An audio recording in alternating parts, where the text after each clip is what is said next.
I'm left thinking about the week that just transpired and trying to figure out where we're going in the future.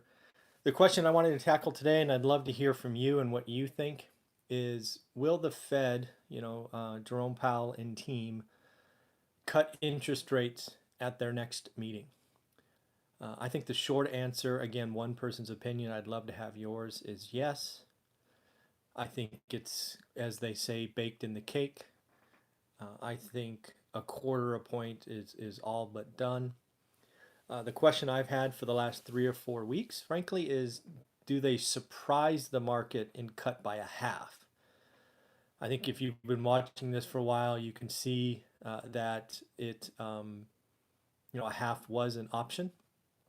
And I don't know that it will happen, right? If you would have asked me 3 weeks ago, I would have said, yeah, I think they're going to shock the market and pull the trigger on a half. It's still possible. But now the question is, what does it mean for real estate investing? Because that's frankly all I do, right? Is I try to figure out how this impacts really two things. One is the cost of money, and two is the appetite for real estate investing. I have found over the last 15 or 16 years that real estate investing goes through cycles. It's often led by owner occupants and how they are feeling because they dominate the market, create the most demand, and based on their ebb and flow, that does trickle down to appetites for investments, both from new and existing investors. And it's an interesting riddle to figure out. So when I look at the cost of capital getting cheaper, which is what I think will happen over the next, certainly through 2020, I think the cost of capital is going to be cheap. And it's going to be, I'm certainly hoping, once in a lifetime cheap. We can't have it this low for forever, I don't think, although Japan has clearly proven you can have low rates for a long time, so I guess we'll see. But I think what this is telling us is the trade war, which is going on over a year, is finally hitting the average consumer, right? It was absorbed initially by component manufacturers, was where it was hit first. Now it's hitting finished goods. It's really hurting small businesses. I'm reading more and more about small businesses who imported from China.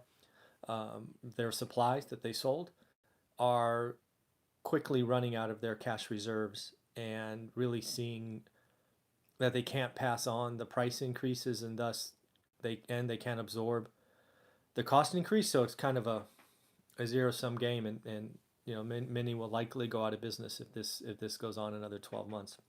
So what I think what is happening is, and Jerome Powell, the Fed chief, actually said this recently, is the trade war is impacting investment decisions.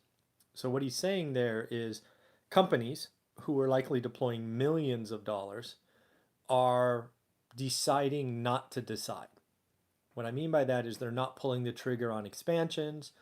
They're not pulling trigger on adding employees and new technologies and all of these things because they're just unsure where this thing is going.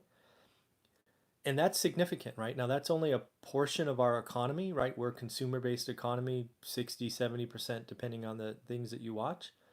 But business investment is the first thing that gets turned off. Historically speaking, it's the first thing that gets kind of clamped down. And if it gets really clamped down, what could happen is you're going to start to see businesses ratchet back. You're going to see layoffs really significantly increase.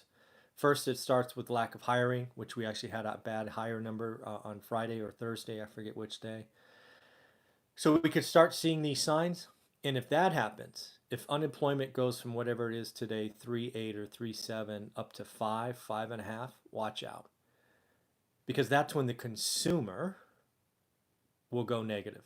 And they'll go negative seemingly overnight. They'll sit on their credit cards. They'll stop spending.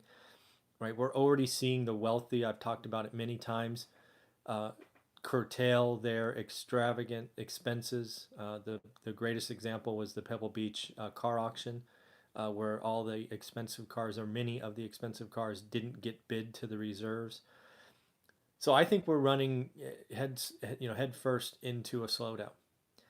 But realize that we have lots of tools. Not only can the Fed participate in this and lower rates several times, um, we could suddenly have a $1 trillion infrastructure spending bill come out, and take all of those, the unemployment, and have them fix our bridges and freeways. And there's lots of things that could happen. Tax cuts are obviously things that could happen.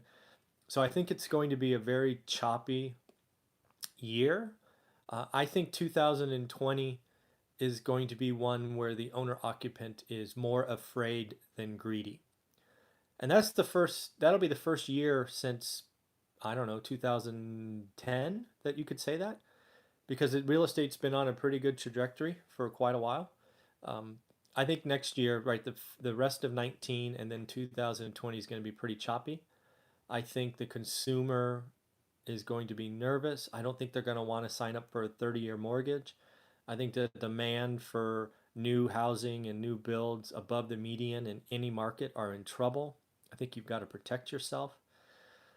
I do think the cost of capital is going to go down, which is great for investors. Time to refi or secure 30-year money. I think it's going to be a great time. Changing markets are where I made most of my significant acquisitions and added to cash flow. So I look forward to doing it again. So in the end, I think the answer is yes. We're going to see a rate cut at their next meeting. I want to hear from you. What do you think? And then let me know what you think happens in 2020. I'd love to hear from you. All right, hit the like button, leave a comment, and of course, if you haven't already, hit that subscribe button. I'd love to hear from you. All right, everybody, have a great day and enjoy your